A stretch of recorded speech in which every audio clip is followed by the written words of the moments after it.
All right, so welcome to our presentation today on Connect Insight. This is Danielle Shu, Marketing Manager at McGraw-Hill. I'm happy to be joined today by Steve Taylor, a Marketing Professor at Illinois State University. He's currently using Connect Insight in his course in Principles of Marketing with one of our textbooks. And Connect Insight was imagined out of conversations with faculty where we heard a lot of people tell us that we provided a lot of data in the reports that we have in Connect through, how students are doing on assignments, how much they're learning by learning objectives, by topics, by Bloom's taxonomy. We have all sorts of data. But what we wanted to do was present that data in a way that made it visually easy to understand and very accessible for the instructor so that you could take that data, find some insight in it, and then be able to take action on it. So, Steve, I would ask you, what sort of insights would you want to see in your course? And given those insights, what action would you be able to take with them?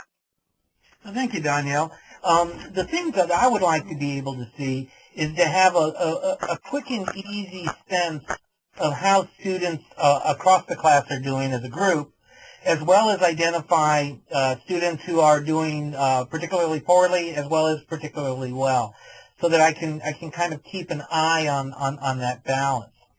I brought up, I've got currently running a couple of classes. One is a blended class where we meet physically with about 38 students. That's what I brought up here to show. I also have a purely online class. It's the same class, but purely online for 150 students. Both classes are structured the same way, very briefly, just so you have a sense of what the information will be. In my particular classes, students would do, for each chapter, they would do several things. They would do the Learn Smart flashcards, which I set up for about 45 minutes for each chapter. I always select one of the interactive activities, often a video or a critical thinking activity from the Connect bank of exercises. And then I give them a 30-minute, a 20-minute, 30-question online exam for each chapter. And so they can do this outside of class, and I set a due date by which it has to be done. I also allow them, and this will come up in a minute when we look at the insight, I allow students to take 2 practice quizzes, to which I do not give them the actual correct answer, but they can gauge what to anticipate in the exam since the practice quizzes draw from the same test bank. So they get a real good sense of what to expect, and if the practice quizzes aren't working out as much as they like, as well as they like, I have them come see me, and then we review those practice quizzes to try to identify what the issue might be. So my students would have 20 chapters that would look exactly like this. So we're about halfway through the current semester here, so I would be interested in how they're doing. We have some basic reports that come with Connect. But today we're going to talk about Insight, which has been very useful for me. So we'll bring up Insight here. Okay. So we're looking at how my section is doing. Correct. And this is the default page for Insight, which is very, very helpful. You have 2 dimensions, score, higher score, lower score, and time. So what it does is it breaks out the students, it categorizes them by the amount of time they're spending and how well they're doing. This is great because what it allows us to do is to identify who's doing very well, who is spending a lot of time for an average performance, or who is not spending as much time as they should and doing poorly, kind of thing. Also, these group here I would find particularly interesting. This group of students here seems to be spending a lot of time, but their performance isn't reflecting that. So to me, it would be clear that there is some strategy we should be able to identify to help these students either achieve a better performance score for the time they're spending, or to somehow figure out how to better utilize their time. That's what we'd like to do. So once you have this, you can then dig deeper in this case. So take a look here.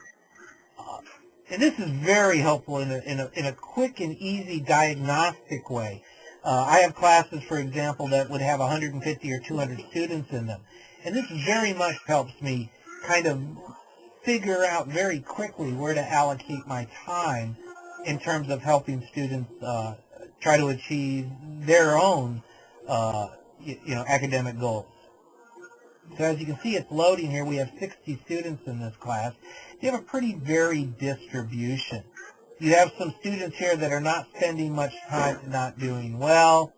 You have some students here that are spending enormous amounts of time for average performance, though Miss McMahon in this case spending a lot of time, but still kind of down here in the lower middle kind of thing. So we can get a sense of how much lead time she's spending. Is she waiting to the last minute? I know in my own classes, it's something I caution students about all the time, in terms of spending, kind of doing things at the last minute, if you will, not allowing them this kind of time. You can then go into the student's particular profile. Here is something I'd be curious, what didn't they do? Well, here's a couple of assignments that this student spent no time on and, of course, got no performance score for. So you can figure out real quick what they're not doing. Here the student spent an enormous amount of time for a less than average kind of score. So that first exam didn't treat this student very well at all, kind of thing here. You can also see not just the weaknesses of students, but you can get a sense of their strengths. Where are they doing well without taking a lot of time? And as you can see, this was a chapter that seems to resonate quite well with this particular student. You can click over here as well. This is another assignment here. So chapter 3 didn't go quite as well for this student. They didn't spend as much time on it either, and they didn't do as well. So you can help students see the relationship between time, effort, and performance. They're often quite well correlated. So you can go back now and get a sense of how students are doing. Here, look at those distributions.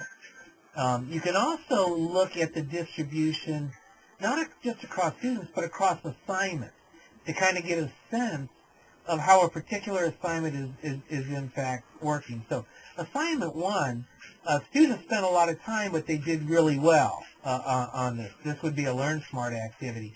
And typically you see students spending more time on Learn Smart.